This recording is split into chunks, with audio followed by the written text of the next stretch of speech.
Hello Bliss Tribe, it's another in bed video for you this morning. Failure, wow, this is a massive one. I have a story similar to Michelle's. In fact, I had a business a few years ago called Happy Nurses, where I worked with nurses to prevent burnout. I was a life coach and a nurse. And I had investors, I had a big website, I had lots of people on board, I had a big list, I had everything going pretty well for a little while, and then the recession hit and I started to get burnt out with it all. And basically over the course of about 6 months my income just dried up. I was working 12-hour shifts as a nurse as well to try and keep the business going, and basically fought for it for 2 years, which nearly killed me physically. So about 3.5 years ago I hit burnout.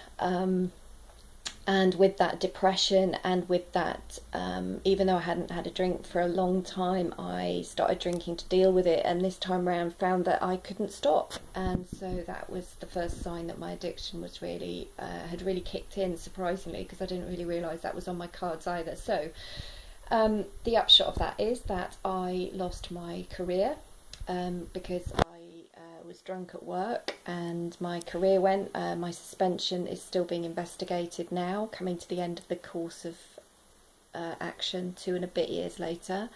My car and my driving licence had gone a little while before that. My business was wrapped up, and I really worried about that because I had people that had put a lot of money into it. I had lots of people who, I was very well known for that particular business. I had a big following on my website and on social media and in conferences, etc. This is going to go way longer than 2 minutes, I apologise.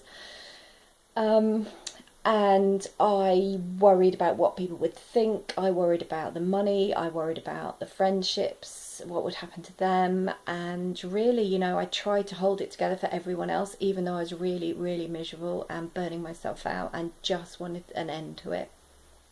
So with the help of my family, lovely, my sisters and my mum really have helped to put me back together. So this time last year I moved down here. Previous to that I was homeless, so I've been living with my mum, my elderly mother, in her retirement flat, sleeping on her sofa bed. She didn't even have a spare room for me, but she put a roof over my head, she put food in my tummy, she helped patch me back together as my sisters did. And really I had nothing, so I came down here last year and moved in with a friend of mine, slept on her floor to start with, then in her attic room with her and her kids. And I literally had nothing. I had a few £100 in the bank and I had a few belongings left. I'd got rid of pretty much everything when I had to sell my flat because I had to move in with my sister.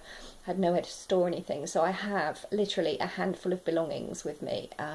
Some music, some books, some clothes, some toiletries, some photos. That's my lot. Everything I have, really, my furniture and everything, is borrowed.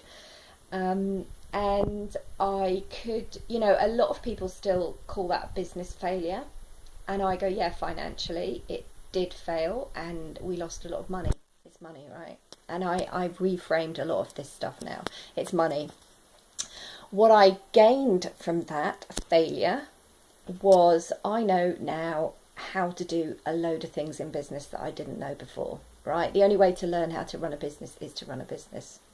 So I learnt how to speak, how to do marketing. I learnt how important it is to have coaches and mentors. I learnt how to coach people. I learnt how to build a list, how to do internet marketing. That's where I met Suzanne, who's in this group, through that process. I learnt how to network. I learnt how to inspire people. I learnt how to do teleseminars and webinars and an email e-zine. And I learnt what I enjoyed doing in business and what I'm good at in business and what I'm absolutely dreadful at in business.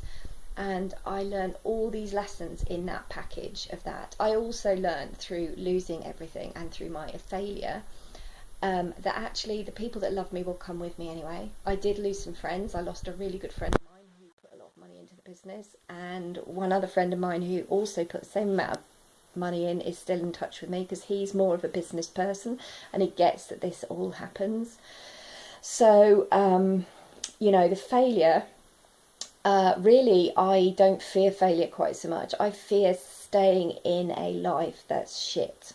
to be honest, because that was my biggest problem, was sticking with it for 2 years longer than I should have done. I should have thrown my cards, my hands up and shut it down 2 years beforehand, and maybe it wouldn't have burnt me out. But my burnout again was another lesson, and my addiction was a lesson in what love really is, what my higher power can do for me, because my spirituality has really exploded during this really difficult process, and for that I'm truly grateful. I don't think I could have learnt that another way.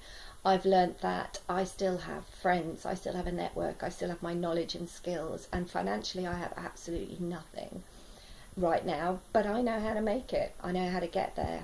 And what Michelle said in the video about failure is just not really showing up as me, that's massive. So this whole process this last week in these videos has been about, where am I out of alignment? And I'm out of alignment in massive areas of my life, but I have rebuilt myself from nothing in the last 12 months, and now I'm truly blessed to be on this this program, because I really think this is where I'm supposed to be right now, to learn that I really need to show up in alignment. So tomorrow I'm starting a 70-day video course in public, so not hidden in this group, because it's about 70 days till the 21st of December, so just before Christmas, and that's 70 days where I'm going to document how I'm rebuilding myself. I want to move from this flat to nearer the sea. I want to get my clients on board. I've got a workshop coming up in a few weeks. I want to get fit and healthier again. I want to build my team again around me to help me in business, because I'm not a solopreneur. And that really is my journey that I'm going to be sharing over the next 70 days. And that's what's come from being on this program and realizing that I'm out of alignment. So it's my 70-day alignment program, if you like.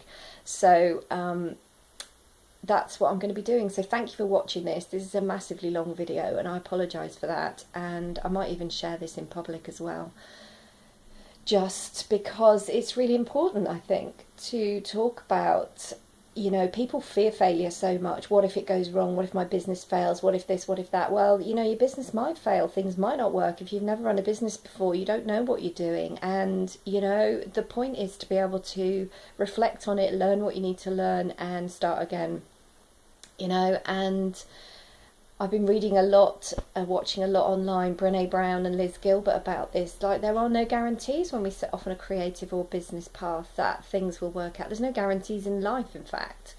We can set goals, and we can, believe that if we set them and follow the path that they will happen, but they don't always. And that's the truth of it. So, if we think that's the thing. And the one thing that I learned, which I loved this week, was from Liz Gilbert and Brené Brown's interview, I believe, was, you leap for the joy of the journey, not the destination, right? Because you leap for the woohoo, in your creative project or in your business, not for the fact that you believe you're going to get to a particular destination, because nobody can guarantee that destination. So I'm setting off on my 70-day video program tomorrow in public, with the absolute woohoo of, I'm going to create this, I'm going to live in alignment, and I'm going to create my team, and I'm going to find somewhere new to live. And the intention is that it's all going to be settled and sorted by Christmas, within that 70-day period, but who knows. So thank you for watching this if you've got to the end, and it's been great being supported and feeling that somebody's actually listening to what I'm sharing. Thanks very much. Bye.